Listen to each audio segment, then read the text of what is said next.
Donga istighosah mugi-mugi dikabuli dening Allah. Allahumma amin. Ibu Bapak sehat sedaya nggih? Alhamdulillah, mugi-mugi selalu paringan sehat walafiat. Ini patune napa? Matur napa?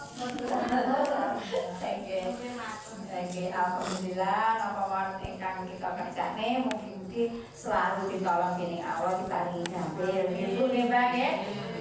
Saya suka niati niku ibadah saya perkawis ingkang sae nek kita niati mados ridhone Allah niku dinilai amal ibadah. Monggo langsung ngaos mawon Mbak, kita dipun buka. Niki surat Al-Baqarah ayat 263. Surahnya tentang bab sedekah.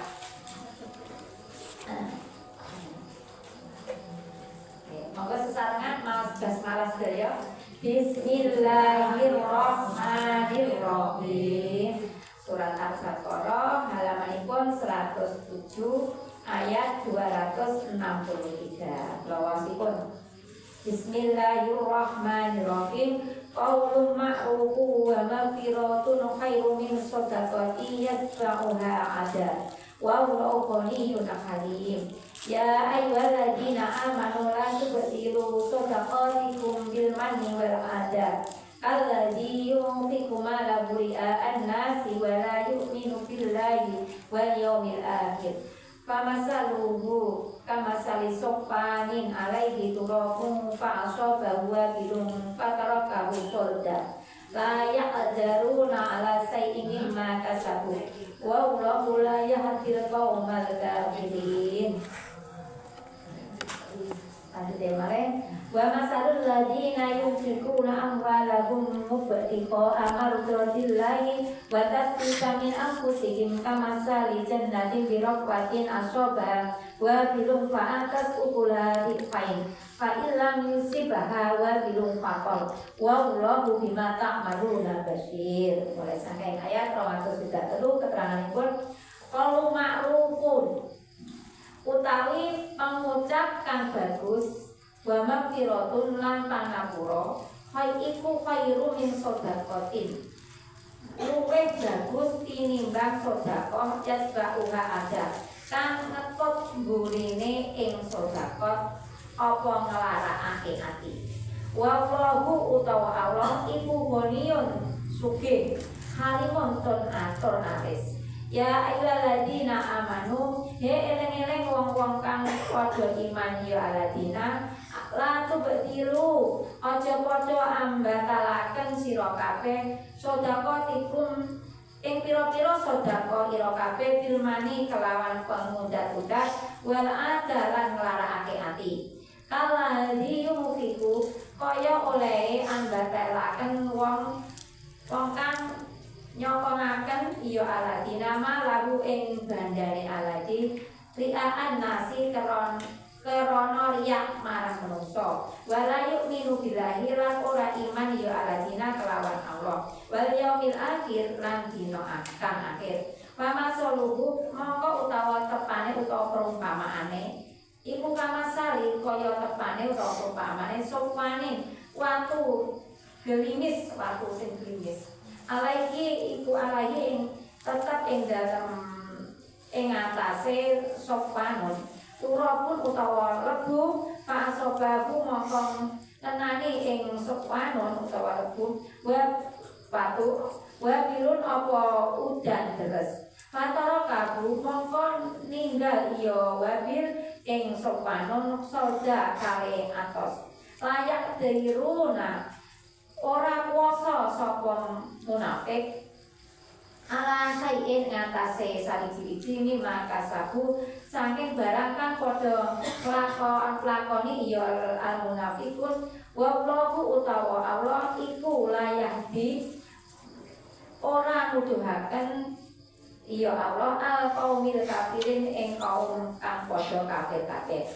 Wa masalul ladina utawa tepane utawa perumpamane wong-wong yumfikuna kang nyokongaken utawa nyumbang aladina ambalahum tiqo'a ing pira-pira bandane aladina krana numpreh marga dilahi ridhone Allah taala wa tasbitan lan krana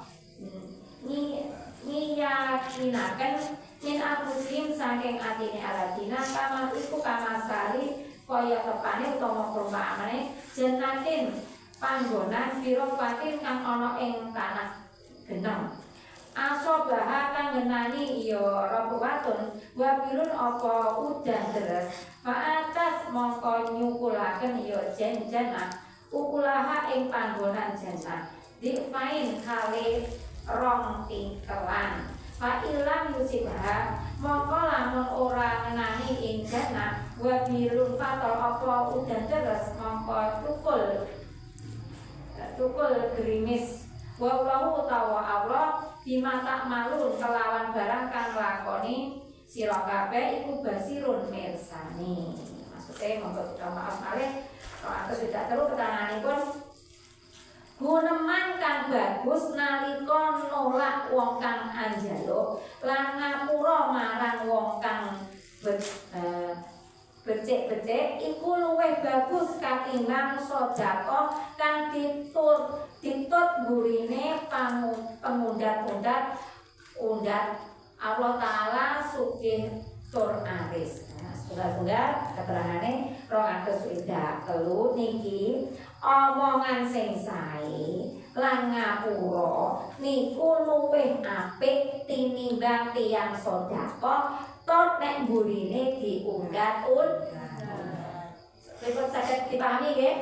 Wong ngomong sing apik, ngomong sing lembut, nggih, terus gelem ngapura tiyang niku luwih apik tinimbang tiyang maringi tapi burine ngundek. Kira-kira nggih niku ayat niki. Dados kemandingan ngomong sing apik, ora larane wong lan gelem ngapura wong niku luwih apik min sedekatin yasbahuha ada daripada nguwahi tapi burine ngundek. Sing sae niku pripun? Ngomong sing apik, nguwahi ngapura, tur nek maringi niku wis ikhlas karena Gusti Allah. Lan niku mungkin perumpamane wonten keterangane. Terus nek Allah niku sugih pangapura, nek kurang nyuwun ngapura Allah maha pangapura. Terus keterangan ayat 204 langsung ya Mbak. Wong-wong mukmin sira kabeh aja padha ambatalake sedekah sira kabeh kelawan undat-undat lan nglarakaken ati kaya kelakuan wong kang nyokongaken bandane namung krana riya. Ditingali manungsa lan ora iman marang Allah taala lan dina kiamat. Tepane utawa perumpamaane wong kang mengkono iku kaya watu gelimis. Watu sing apa alus kan ana lebune, watu sing alus duwe ana lebune bareng katibanan udan banjur ilang blas lemahe. Bali dadi gelimis maneh. Wong kang munafik mau senajan kakotone nyokong to nyumbang nanging ora oleh ganjaran ana ngersane Allah taala. Maksudnya ngeten. Niku kita sedaya nek menawi niki nyokong niku maksudnya nyumbang nek basa iki nyapa nyumbang nggih Pak. Maringi nyumbang bantu napa-napa istilahnya nggih. Pokoke nyumbang sesuatu dumateng tiyang itu nggih berupa bawa barang napa ogon, napa duit, napa mawon sekirane manfaat. Lah niku teng mriki mboten ayat selanjutnya 224 surat Al-Baqarah mboten pareng mboten sae nek diundat nerangaken. Lan aja sampe nglarakne mati. Pamane wae iki wonten iki. Wae barang nyok. Wae barang nek nyok ora kasar ngoten ya, Bu. Lah niku nek ayat 225 mboten pareng mboten sae. Tidak bae sing penting Mbak iki Bu tak wani sampean. Lah iki barang iki tak paringi sampean. Lah saya ngoten nggih Mbak nggih. Ya, dadi nek maring kesetian napa mawon sing tak sae niku aja diundhek-undhek. Ora enek gunane ibarate ngerti wau watu sing klimis apa dhuwure wonten lebune bareng ana ketibanan banyu udan langsung apa kira-kira blas. Terus teriki aja nek nyunggah maringi tiyang niku karena apa riya itu ben dipuji tiyang. Lah niku ibaratnya nggih napa blas wau ilang ora enek ganjarane nipun. Sing leres napa? Kita nek nyumbang nyokong napa maringi napa mawon niku ucapane sae, mboten mundhek-mundhek. Terus napa niku wau? Mboten karena menungso, tapi karena napa? Ridhone Gusti Allah. Niki tata carane nggih tiyang sedekah diatur wonten surat Al-Baqarah ayat 223 224. Terus keterangane 225. Terus kalau sudah telus sudah apa? Terus nanti keterangannya 225. Dene tepane utawa perumpamane wong kang padha nyodahaken bandane krana Allah Taala lan ngiyakini bakal padha oleh piwales saking Allah Taala iku kaya panggonan kang ana ing tanah geneng. Tanah genenge tanah lega enten lho Bu. Tanah sing lega, wonten lemah sing lega. Lah terus nuli kena banyu udan.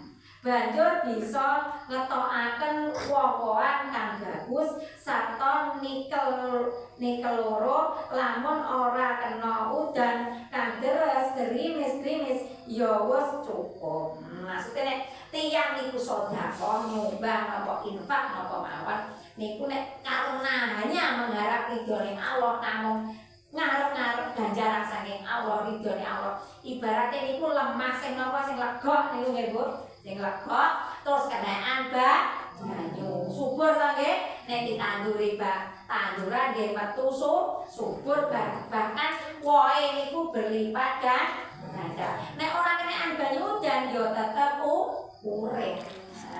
Niku akhirnya dadose kita nek non sewu nek kita slametan niku lho nggih Bu non sewu slametan niku kita niati jadi entuk ganjaran kalih. Terus awak wis kesel, wis bondo, wis tenaga nggih. Lah niku ben entuk ganjaran berlipat ganda diniati tur napa goleki ridhone Gusti Allah. Kados niku wau nek tiyang sedekah kok niate gak ikhlas ibarat terus ben dipuji wong ibarate watu sing klenis kenaan lebu terus kesiram banyu langsung ilang blas. Lah nek apa to terus kesel. Tapi nek golek ridhone Allah namung ngarep-arep ridhone Allah ibarate padha lemah sing lega kenaan banyu subur ditanduri metu woh-wohane terus menghasilkan apa hasil ingkang sae senajan kenaan banyu udan namung grimis ya tetep Dipun saged dipahami nggih? Sekedhik-sedhik kita saged memahami niki ilmu Al-Qur'an. Nek kita dadosé kita ngertos. Oh iya aku ngaji karo Bapak surat Al-Baqarah juz 3 ayat 223 sudah papas sudah 5 nerane tentang sedekah. Sedekah iki iso duit, iso panganan, iso tenaga, nggih Bu. Wonten ning dalan iki lho waktu ning dalan kok iki bahaya jenengan singkirne nggih. Niku namine nggih sedekah. Jenengan guyu senyum teng tiyang niku lho mboten tutut. Iku nggih sedekah. Nulung tiyang ayo Mbak tak tuntun ben gak tiba niku nggih sedekah. Nyambangi tiyang sakit niku lho Bu. Yen terus wonge seneng niku nggih sedekah. Ngrungokne omongan apik niku lho. Kok purun niku namine nggih sedekah. Sampai tiyang niku jenengan sak mau diseneni suamine nggih no sewe kakek suami. Kok jenengan rungokne ora dibales elek ora ngamuk. Jenenge ya sedekah. Sampai istilahnya sedekah kuping. Kalau ngaji niku nggih.